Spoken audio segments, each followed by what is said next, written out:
I think a lot of people think that their career is pieced together by their talent agent, as if the talent agent will tell them what to do, like, oh, where to go to get training and where to get your demo produced. And it's not as if talent agents don't make suggestions from time to time, but they don't. They might have had one talent had success at this place. You really have to kind of keep your own counsel, and you're always expected to show up at the talent agent's completely, fully realized. In other words, you're a professional already. They don't have to babysit you. That's not their job. It's so not their job. Their job is to have access to work that you would never get on your own. Okay. Or not get it and get a better rate on it, ideally, than you would get on your own. And not for nothing, the reason you actually do want a talent agent is because talent agents can afford you 5 to 55 times more than you would ever get for yourself. That's kind of big, And also, it's one less thing for me to deal with as a talent. I got enough stuff on my plate as a talent.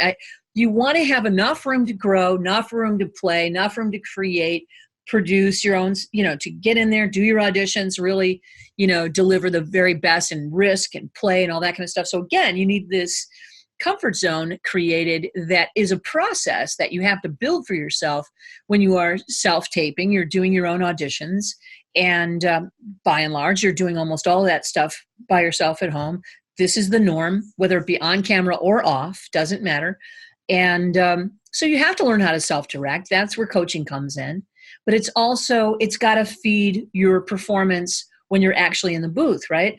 So if you expect someone else to continually feed, like, I'm going to get direction in the booth and my agent's going to craft my whole career and tell me exactly what to do and how to do this and what to think and how to walk and talk. And no, what are you, a robot? Nobody wants to hire a robot. They want to hire a human being. You're paid to have a pulse, so bring it. You're supposed to bring that to the table. But the collaboration aspect of a talent agent is, do you see yourself the way the agent sees you? That's really the collaboration right there.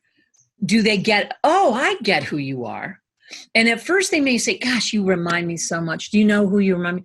How we see ourselves as talent and how we project ourselves, how we put ourselves out there, how we promote ourselves with our demos, with our headshots, if you're doing on camera, with our performance,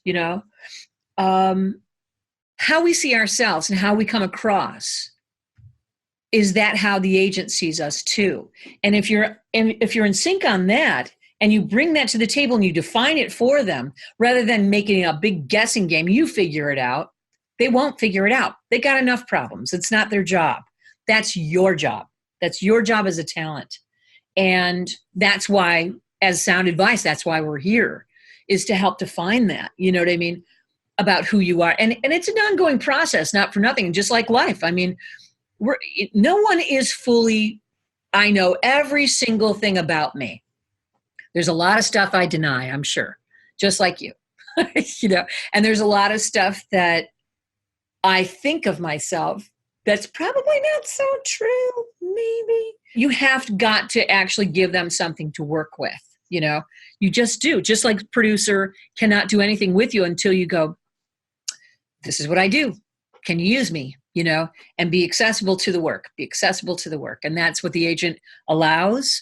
It allows you to have access to these casting directors and producers and what have you, and directors. And ideally, that's mutually beneficial on all parts, not just the agents, but, the casting directors, the producer, and ideally. That's how you establish a career. That's what branding is all about, But they're not there to be your brand ambassador per se, you are.